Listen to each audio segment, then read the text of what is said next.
우리는 14주에 걸쳐서 예수님의 제자들을 살펴보고 있습니다. 예수님의 제자들이 12명인데 왜 14주나 필요할까요? 이유는 이렇습니다. 첫 번째는 오리엔테이션을 했고요. 그리고 12제자 가운데 한 제자가 탈락되어지고 나머지 한 제자가 보궐되어지는 바람에 13주가 필요한 거예요. 그래서 모두 14주인데 이제 거의 끝자락에 다가왔습니다. 이제 앞으로 2주만 살피게 되어지면 5월달까지 살피면 우리는 예수님의 12제자를 다 완성하게 되어져요. 오늘은 여러분들에게 익숙하지 않은 사람입니다. 가나나인 셀롯이라고 하는 시몬을 여러분들에게 소개하려고 그래요. 이 시몬에 대하여서 성경은 4구절에 기록되어져 있습니다. 마태복음 10장 4절, 그리고 누가복음 6장 15절, 마가복음 3장 18절, 그리고 사도행전 1장 13절입니다. 생각보다 많죠. 그런데 이 4구절에 가나나인 시몬이 등장하는데 이름만 등장해요. 어떤 이야기도 없습니다. 시몬, 여러분 시몬을 영어로 발음하면은요 이게 어떻게 되냐면 사이먼이에요. 혹시 여러분 옛날 그 듀오 가수 사이먼과 가펑클 기억하세요? 그 사이먼, 이게 시몬이거든요. 근데 이 시몬의 수식어만 있지 이 시몬의 이름만 언급되어질 뿐 그에 대한 묘사나 인상 깊은 스토리나 뭐가 없어요. 그러니까 지난주 작은 야고보와 마찬가지로 시몬을 알아가는 여정이 만만치 않을 텐데요. 근데 이 수식어가 이 시몬을 설명하는데 아주 중요한 키이기 때문에 이것만 잘 묵상해도 우리는 아주 좋은 것을 하나 건져갈 수 있습니다. 마태복음 10장 4절을 보게 되어지면 예수님의 제자들이 쭉 열거되어지는데 11번째, 왜 제가 11번째를 강조하는지 이따 뒤에 나올게요. 11번째의 제자 이름이 가나나인 시몬이에요. 제가 지금 강조해서 발음했는데 자칫 잘못하면 가나안인 시몬이라고 우리가 읽기 쉬워요. 근데 그렇지 않습니다. 지명 이름 가나안이 아니라 가나나입니다. 혹시 성경 가지고 계세요? 이 가나나인 시몬이라고 하는 이 본문을 펼쳐보시면 각주 번호 2번이 붙어 있고요. 거기에 이렇게 주석이 되어져 있습니다. 아람어로 가나나라는 말은 무슨 말이냐면 열심당원이라는 뜻이다. 지역 이름이 아니라 동네 이름이 아니라 가나나, 이것은 히브리어 카나에서 가져온 말인데요, 열심, 열정이라고 하는 뜻이라는 거예요. 마태복음 살펴보았어요. 이제 마태복음과는 달리 누가복음 6장 15절에서는요 가나나인이라고 이야기하지 않고 셀롯이라고 하는 시몬이다 이렇게 표현합니다.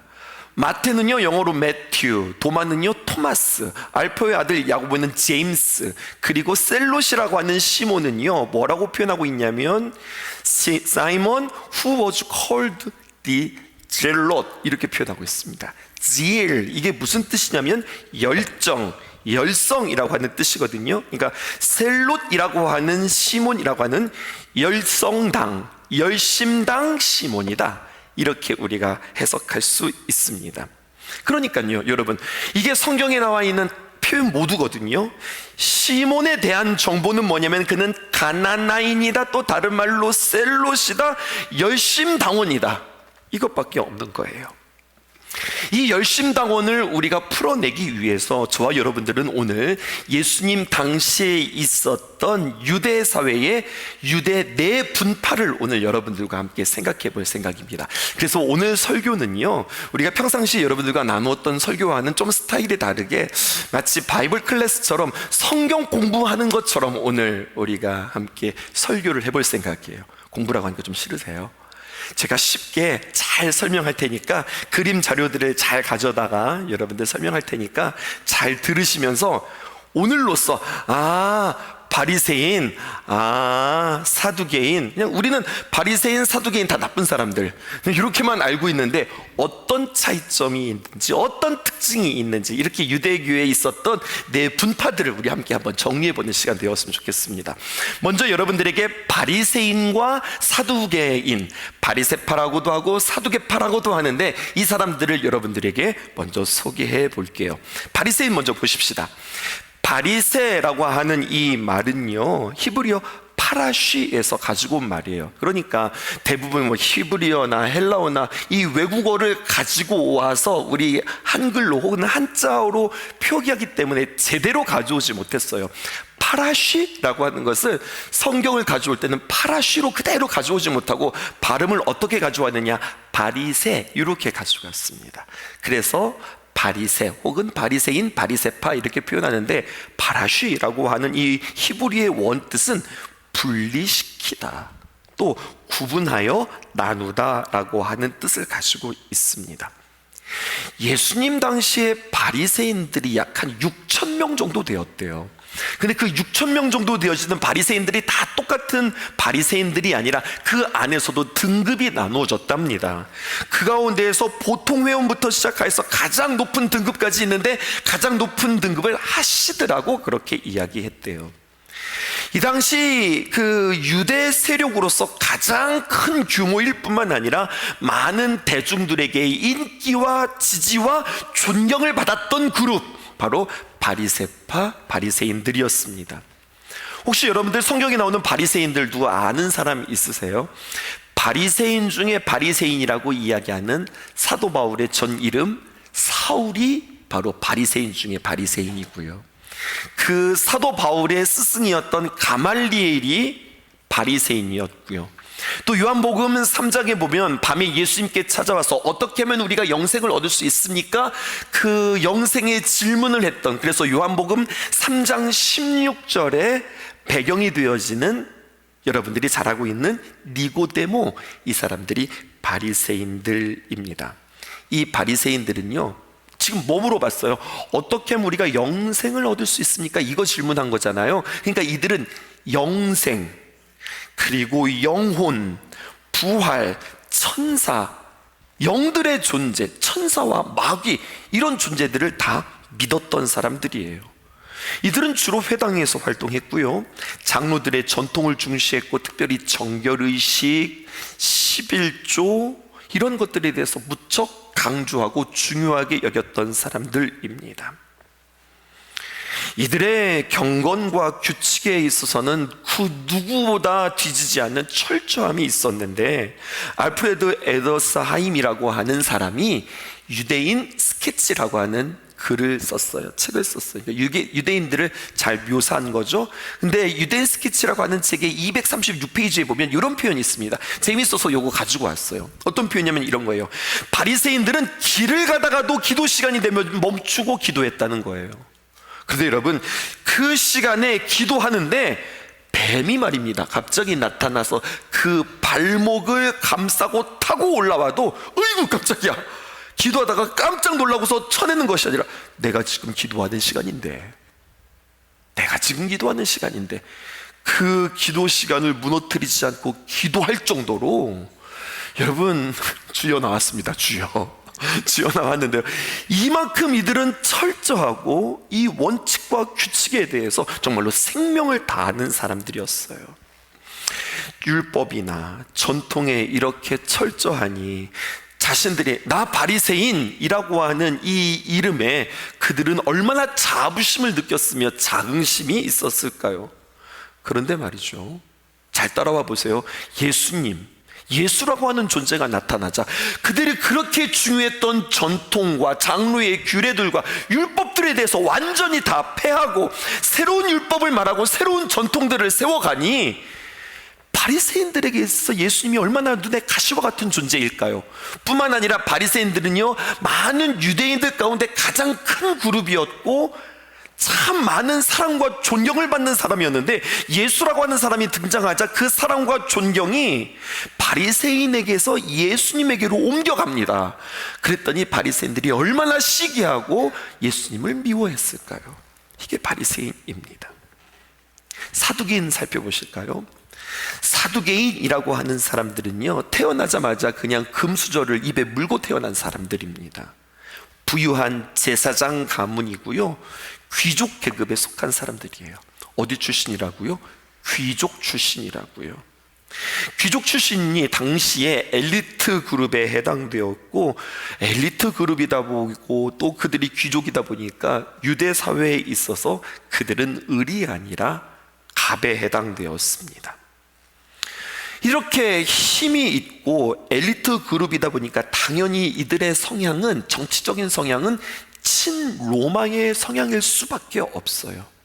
그리고 로마와 가까이 있다 보니까 정치적인 힘을 사용할 줄도 알고 정치적인 힘을 쓸 줄도 알고, 그리고 권력을 잘 이렇게 가져오고 그들에게 잘 보이기 위해서 아부하는 사람들이 사두개인들이었습니다. 근데 이들이 어디 출신이라고요? 대제사장 출신이고, 예배를 준비하고 예배를 인도하는 대제사장들이 바로 이 그룹 집단이라는 거예요. 예수님 시대에요, 사내들인 공의회라고 하는 아주 유대교에 있어서 최고 권력기관이 있습니다. 근데 이 유대교 최고 권력기관의 멤버들은 무조건 사두개인들만이 가능했습니다. 성경을 읽어요. 성경을 읽는데 어떻게 읽느냐? 성경을 읽는데 선택적으로만 읽어서 이들은 모세오경, 창세기, 출애굽기, 레위기, 민수기, 신명기만 정경으로 여겨서 읽었고, 앞에서 소개했던 바리새인들과는 전혀 다른 세계관을 가지고 있어요. 바리새인들은 어땠어요? 율법의 철저할 뿐만 아니라 이들은 영의 존재를 믿었어요, 안 믿었어요? 믿었어요. 천국도 믿고 마귀도 믿고 천사도 믿고 영의 세계, 사후 세계를 믿었는데, 사두개인들은요, 이것에 대해서 전혀 믿지도 않고 관심도 없었습니다. 그러니까 바리새인과 사두개인들이 신앙적으로도 세계관도 전혀 다르잖아요. 사두개인들은 국가의 권력을 가지고 있고 바리새인들은 국민의 인기와 존경을 가지고 있으니 이들은 만날 때마다 서로 잘났다고, 좀 더 기득권을 얻겠다고 늘 싸우는 겁니다. 그런데 신기한 거는요, 물과 기름과 같이 섞이지 않는 사두개인과 바리새인들이 하나가 된 일이 있으니 그게 바로 무엇이니까, 예수님을 잡고 예수님을 핍박하고 십자가 처형하는 일에는 이들이 한 몸이 됩니다. 그래서 바리새인과 사두개인들이 사실 친하지 않거든요. 가까운 사람들이 아닌데 이들이 늘 같이 등장하는 이유는, 늘 이들이 등장할 때는 어느 때냐? 예수님을 핍박하고 예수님을 모함할 때 이들은 늘 하나 되어서 일들을 감당하는 거예요. 바리새인, 사두개인, 이제 좀 구분이 되세요? 이제 조금 심화로 들어가겠습니다. 이들 말고 유대인의 네 분파 가운데 우리에게 좀 익숙하지 않은 정말로 낯선 이름이 하나가 있는데, 그것은 바로 무엇이냐면 에세네파라고 하는 거예요. 혹은 에세네인이라고 부르기도 합니다. 쿰란이라고 하는 지역, 그러니까 갈릴리 밑으로 쭉 내려와서 사해 지방에 이르면 거기가 사막 지방이기도 하고 광야 지역이기도 한데요, 이 에세네파 사람들은 함께 모여서 공동체 생활을 했습니다. 그리고 자신들이 가리켜서 에세네파 혹은 에세네인이라고 이렇게 이야기했거든요. 멤버십이 약 4,000명 되었다고 그래요. 공동체 생활을 했다고 그랬죠. 그러니까 공동체 생활을 했다는 이야기는 뭐냐면, 이들은 어떤 사유 재산이 없었습니다. 함께 돈과 음식과 의복을 같이 나누어서 공유하면서 썼고, 이 공동체는 독신을 장려했대요. 굳이 결혼하겠다면은 결혼하라고 놔두는데 독신을 장려했고, 그리고 공동체 생활을 하니까 이들에게는 노예제도라는 것도 없죠. 주인도 없고 노예도 없이 함께 일하는 공동체였고, 함부로 맹세하는 것을 피하였으며 동물의 희생제사를 거절했다고 하는데요, 반면에 안식일을 지키는 데 있어서는 아주 철두철미했다는 거예요. 이 사람들은 경건한 삶을 추구했는데, 마치 이렇게 생각하면 어떨까요? 산속 깊은 곳에 말이에요, 큰 수도원을 짓고 기도원을 짓고 이들이 함께 들어가 공동생활하는 거예요. 기도하고 또 하나님의 말씀을 이렇게 필사하고 자기들끼리 함께 어울려서 먹고 나누며 자신들만의 귀한 공동체를 이루어가는 거죠. 그런데 이 에세네파에 대한 소문이 있고, 나도 그런 삶을 살고 싶다, 거기 들어가고 싶다라고 그곳에 들어오고 싶어 하는 사람들이 있었습니다. 그런데요, 이 사람들을 함부로 받아들이지 않았어요.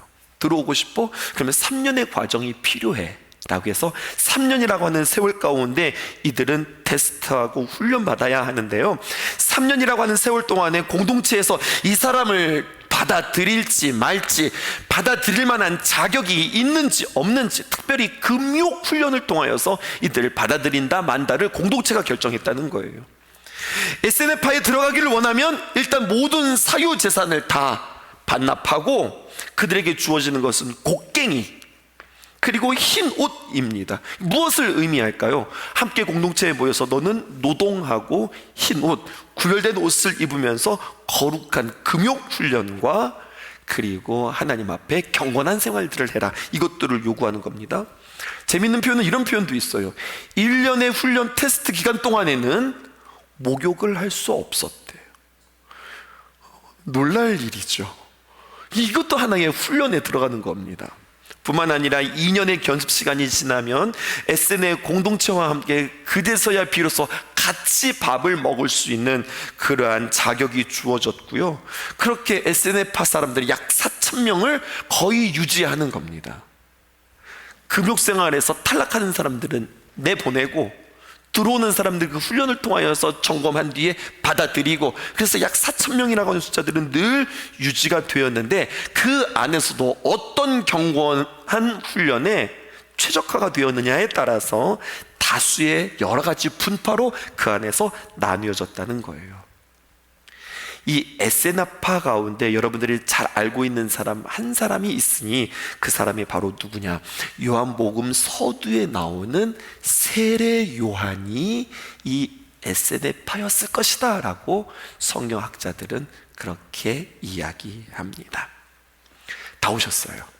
첫 번째 바리새인 살펴보셨고요, 두 번째 사두개인 살펴보셨고요, 세 번째 SN파 살폈다면, 네 번째, 이 네 번째를 설명하기 위해서 이 세 번째를 싹 다 가지고 온 거거든요. 세 개를 알아야 네 번째가 정리가 되어져요. 마지막 열심당입니다. 이름에서 느껴지는 것처럼 이 열심당은 열심히 있을 것 같으세요? 없을 것 같으세요? 엄청 열심히 있는 거예요. 근데 무엇에 열심히 있느냐라고 하는 거죠. 요즘 우리 이야기 해볼까요? 이 열심당 말고 우리 이야기. 예수님을 믿는데 개인 신앙뿐만 아니라 성도들 가운데 이런 사람들이 있어요. 개인 신앙뿐만 아니라 사회운동이나 오늘날 정치 사안에 대해서도 아주 민감하게 적극적으로 참여하는 그러한 신앙인들이 있지요. 이들이 약간 그런 느낌인 거예요. 이 열심당, 또 다른 말로 셀로딘, 또 다른 말로 가나나인이라고 우리가 불리던데요, 예수님 당시에, 예수님 시대에 같이 공존했고 같이 살았고 역사를 기록했던 역사가 성경 설교 시간에 종종 언급되어지는 사람 하나가 있는데, 그 사람의 이름은 플라비우스 요세푸스라고 하는 사람이 있어요.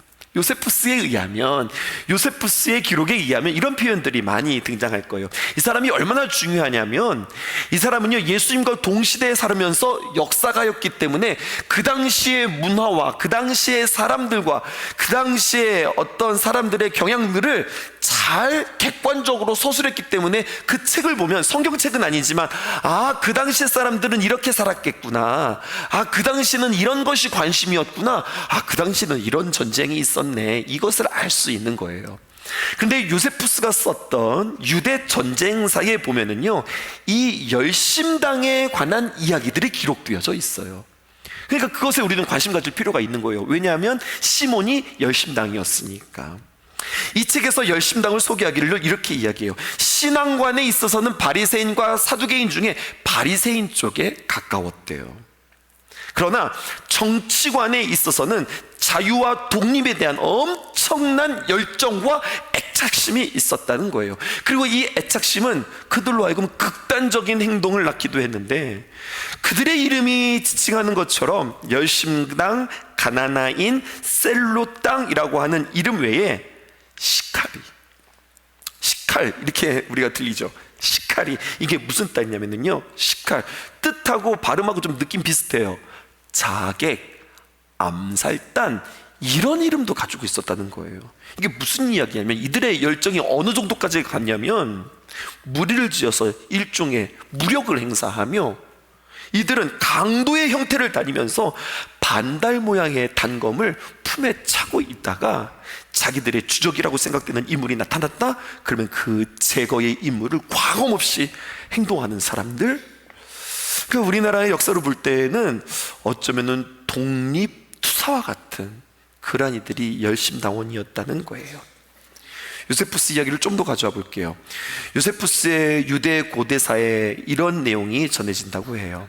셀로 땅 열심당원들은 사람을 죽이는 것을 우습게 여기고, 또 심지어는 친척들이나 친구들을 죽임에 있어서도 나라의 독립과 자유를 위해서라면 과감하게 주저하지 않았다는 거예요.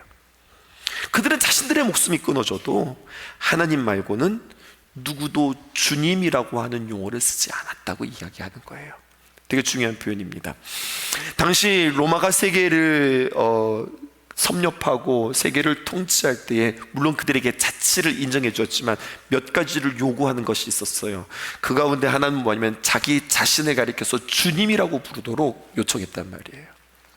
그런데요, 당연히 피지배국가는 로마 황제를 향해서 주님이라고 말하는데, 열심당은요, 목에 칼이 들어와도 로마 황제를 향하여서 주님이라고 이야기하는 절대로 이야기하지 않았다는 겁니다. 이들에게 아주 중요한 구호 한 가지가 있습니다. 이건 우리 한번 따라 읽어보실까요? 함께 읽어보십시다. 시작. 왕이 아니라 신을 원한다. 우리 열심당원처럼 다시 한번 읽어볼까요? 시작. 왕이 아니라 신을 원한다. 여기서 말하는 왕은 유대인의 왕을 말하는 것이 아니라 황제를 말하는 거예요. 우리가 원하는 것은 황제를 원하는 것이 아니라 우리는 신을 원한다. 우리는 하나님이면 된다라고 하는 거예요. 잘 생각해 보세요. 왕이 아니라 신을 원한다고 외치면서 로마 황제를 거부하였으니, 여러분, 이들은 세금을 낼까요? 세금을 내지 않을까요? 당연히 세금을 안 내죠. 어떻게 황제에게 세금을 바칩니까? 이것은 있을 수도 없어요. 뿐만 아니라 이 땅은 어떤 땅이냐? 하나님께서 약속하여서 우리가 얻은 하나님의 약속 땅이다.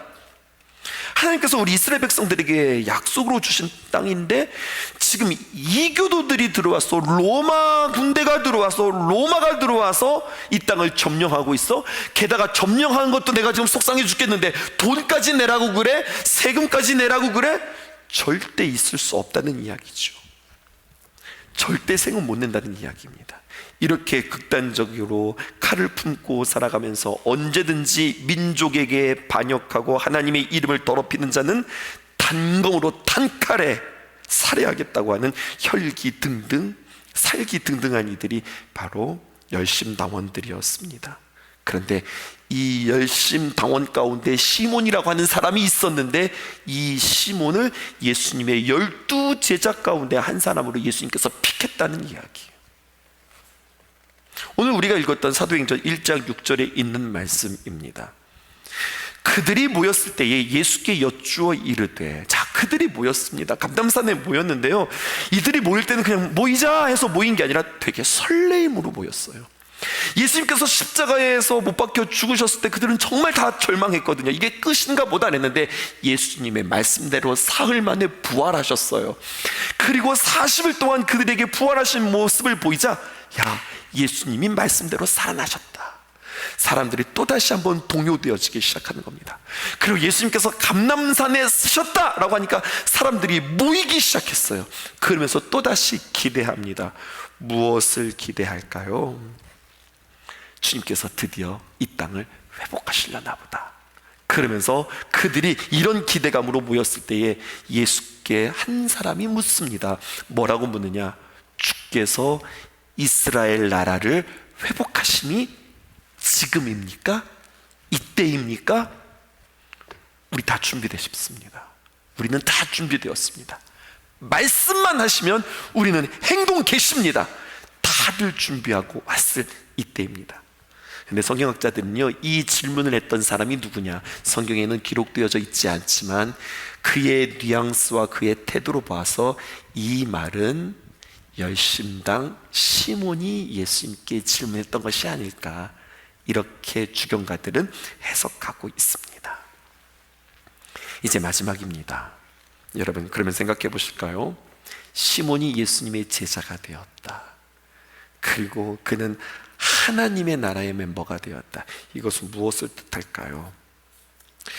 예수님의 제자, 열심당이 예수님의 제자가 되었다.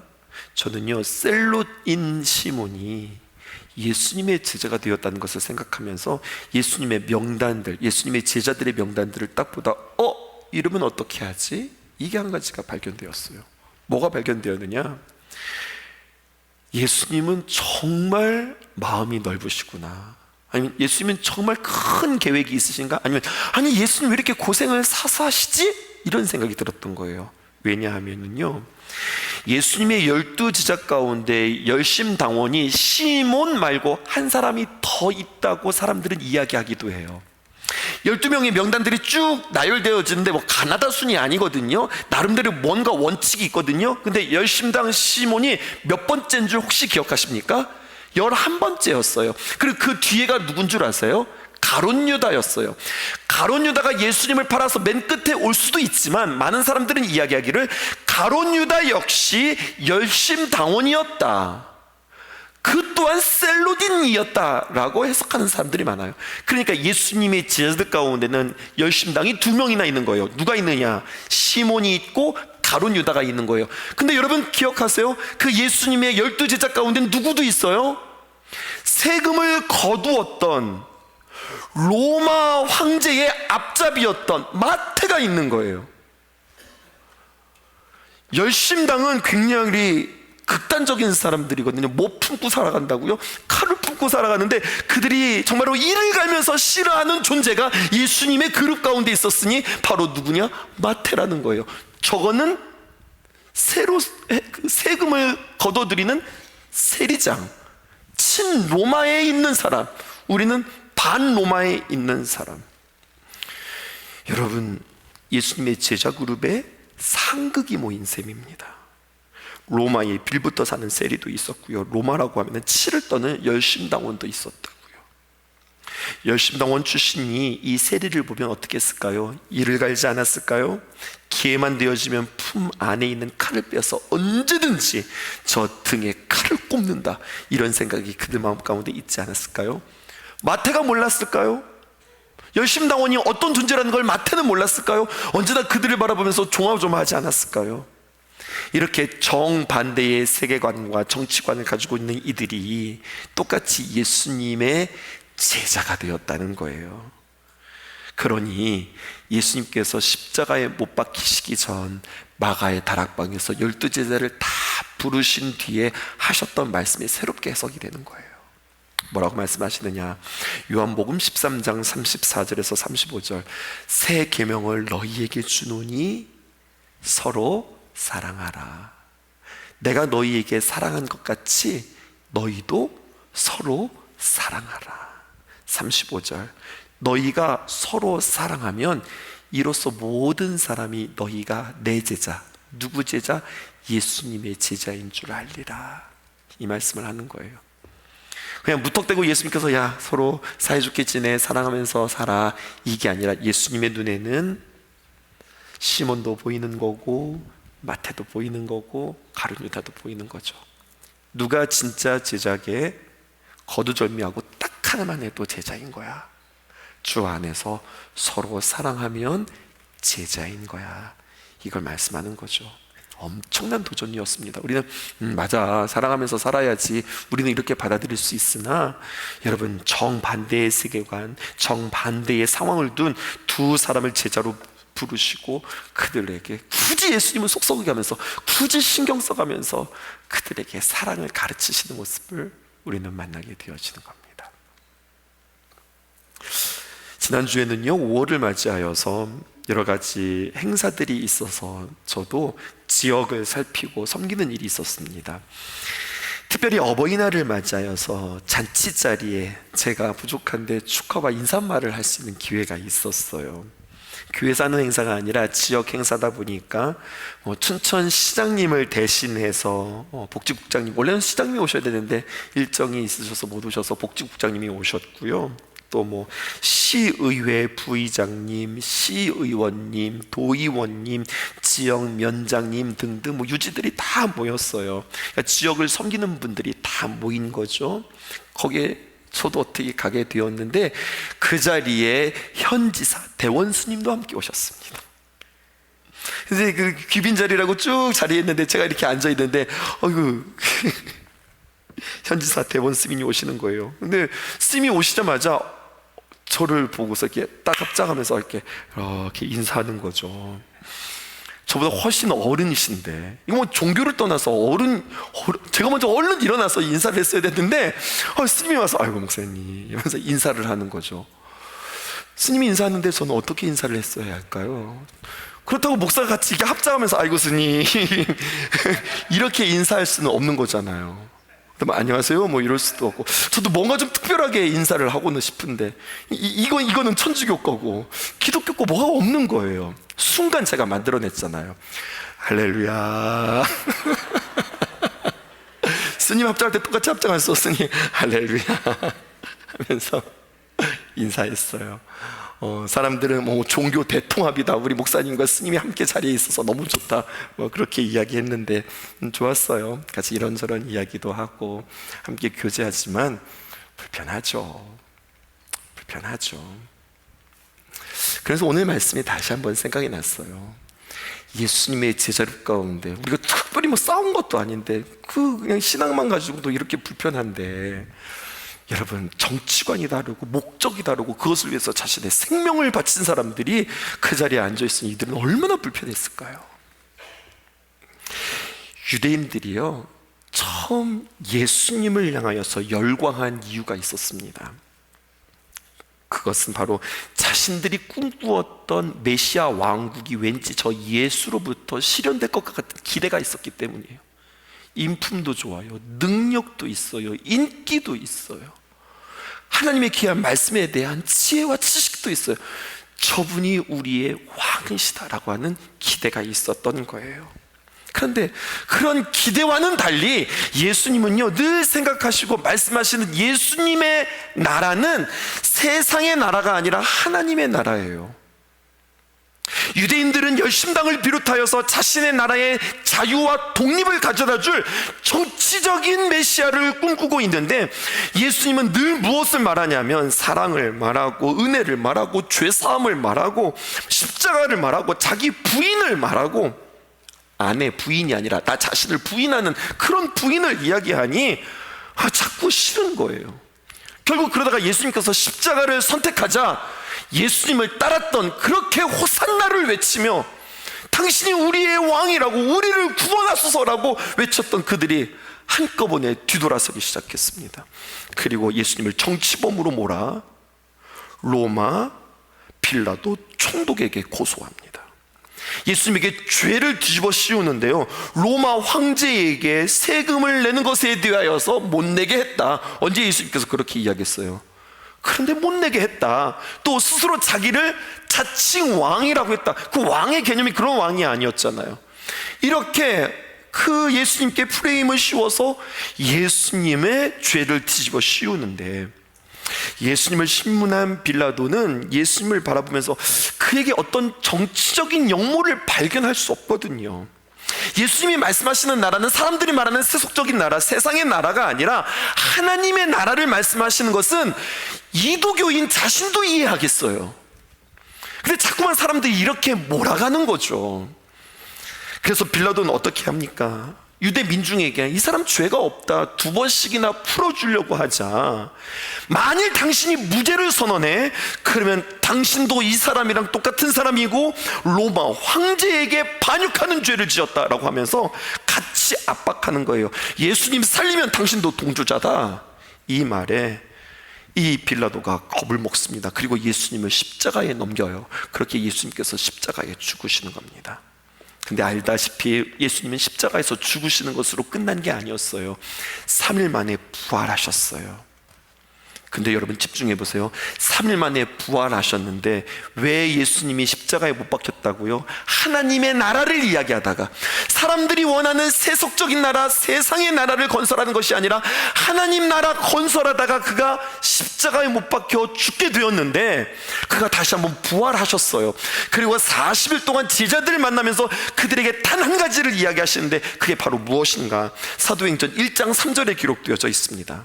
그가 고난 받으신 후에 또한 그들에게 확실한 많은 증거로 친히 살아계심을 나타내사 부활하신 것들을 나타나셨어요. 봐라, 내가 십자가에서 죽은 것이 아니라 약속대로 내가 부활했지. 살아계심을 나타내시고 40일 동안 그들에게 보이시면서 말씀하시는데 무엇만 말씀하시느냐? 하나님 나라만 말씀하시는 거예요. 하나님 나라를 말씀하시다가 오해받아 정치범으로 죽게 되었건만 예수님의 관심은 부활하고 나서도 계속 뭐만 말씀하시는 거예요? 하나님 나라만 말씀하시는 거예요. 혹시 기억하세요? 예수님께서 이 땅에 오셔서 공생애를 시작하실 때에 사람들에게 처음으로 하셨던 말씀, 최초의 메시지가 마가복음 1장 15절에 기록되어져 있어요. 보세요, 이렇게 기록되어 있습니다. 이르시되 때가 찼고 뭐가 가까이 왔으니 하나님 나라가 가까웠으니 회개하고 복음을 믿으라 하시더라. 예수님의 첫 메시지도 무엇에 관련된 것이었어요? 하나님 나라에 관련된 것이었어요.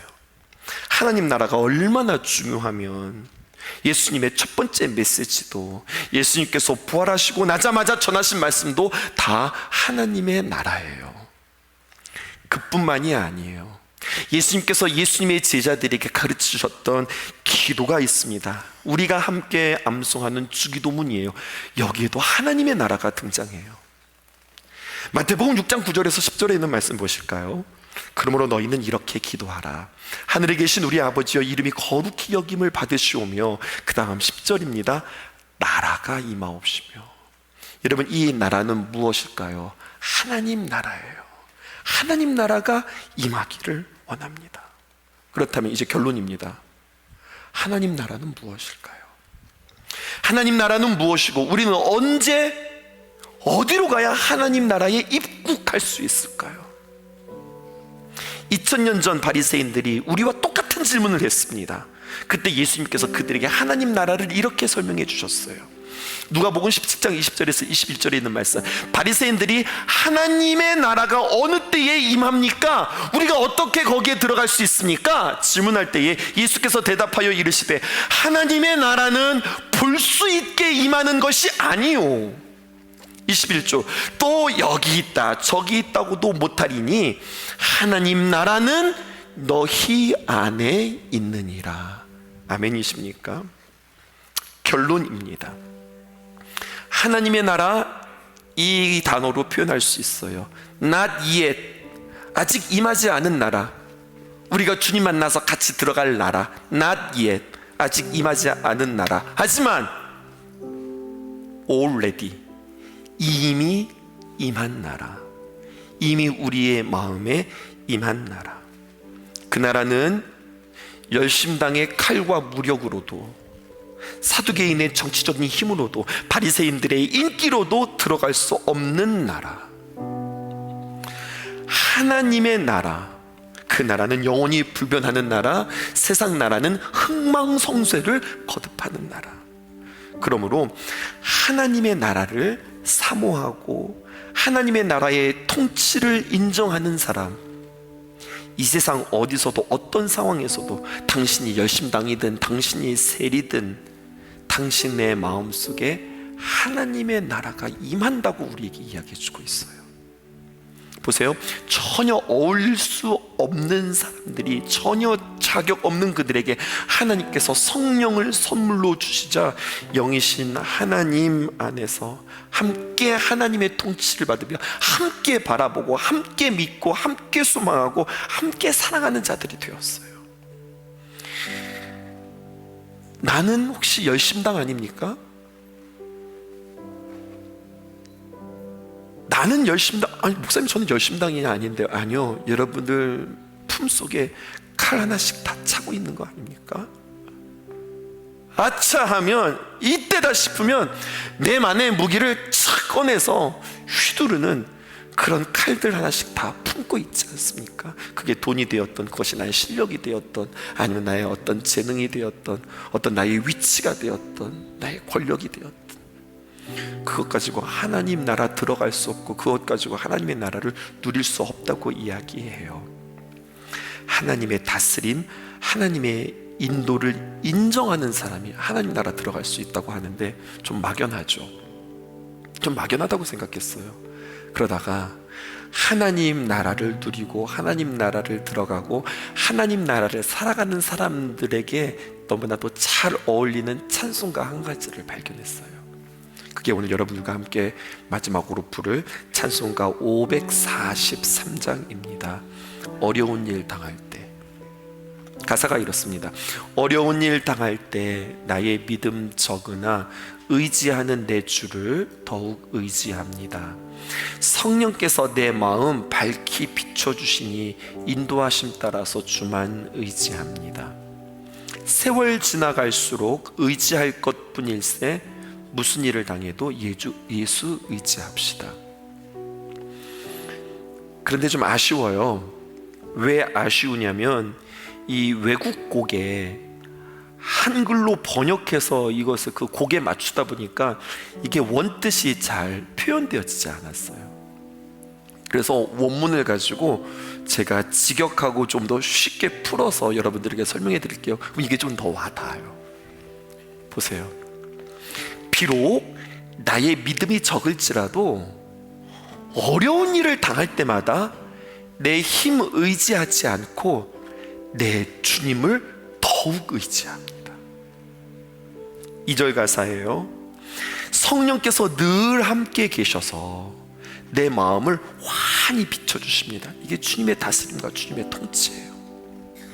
그 인도하심만 따라가니 두려움은 두고 내 주님 더욱 의지합니다. 후렴. 세월 지나갈수록 더욱 알게 되어지고 더욱 깨닫게 됩니다. 우리가 인생을 살아가면 살아갈수록 모르겠다가 아니라 인생을 살아가면 살아갈수록 맞네, 그러네, 하나님 말씀이 맞네, 이렇게 되어지는 거예요. 세월 지나갈수록 주님의 인도하심이 제일 맞다고 하는 것 제가 알아갑니다. 그러므로 무슨 일을 당해도 어떤 일을 당해도 예수님만 의지하렵니다. 이게 바로 하나님 나라를 맛보고 경험하는 사람들이 살아가는 방식이라고 우리에게 이야기하고 있어요. 두 가지 생각해 보시죠. 하나님 나라를 살아가는 사람들, 관계를 아름답게 갖는 사람들. 저 사람과 내가 전혀 섞일 수 없고 친할 수 없는데 주님 안에서 그 관계를 풀어가는 사람들. 하나님의 나라를 이루어가는 사람들, 내 칼 벗어던지고 성령의 칼 붙잡는 사람들, 성령님의 도우심을 늘 구하는 사람들. 내 마음대로 안 되거든요. 내 마음 바꾸고 싶지도 않거든요. 내 성령님 내 마음에 부어주시면 내 마음도 바꾸어 주실 줄 믿습니다. 미운 사람도 사랑할 수 있게 될 것 같습니다. 그것을 맛보는 사람이 이미 하나님의 나라를 경험한 사람이라고 우리에게 말씀하고 계세요. 그러니 우리는 더욱 하나님 의지하는 저와 여러분들 되어지기를 주님의 이름으로 축복합니다.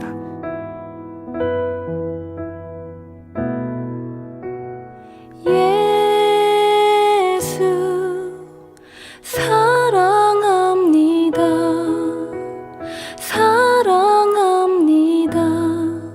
온 마음 다하여 오직 주님 한 분만 간절히 더 원합니다.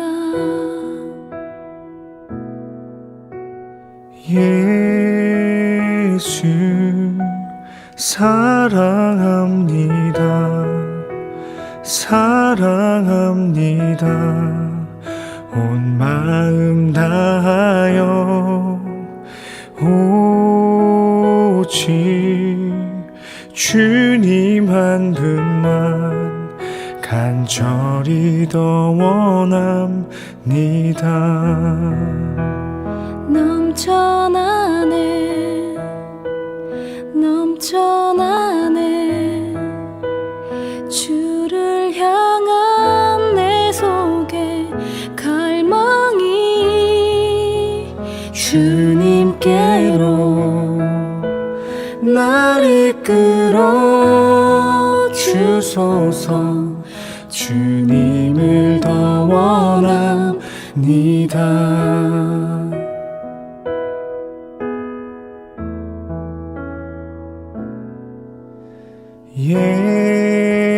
예수 사랑합니다. 사랑합니다. 온 마음 다하여 오직 주님 한 분만 간절히 더 원합니다.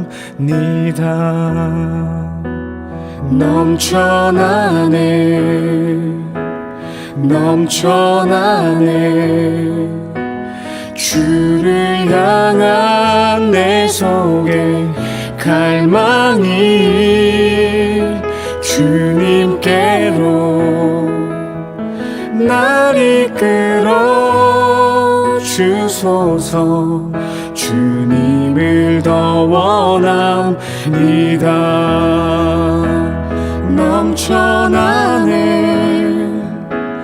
넘쳐나네 주를 향한 내 속에 갈망이 주님께로 날 이끌어 주소서. 주님을 더 원함, 주님을 더 원합니다.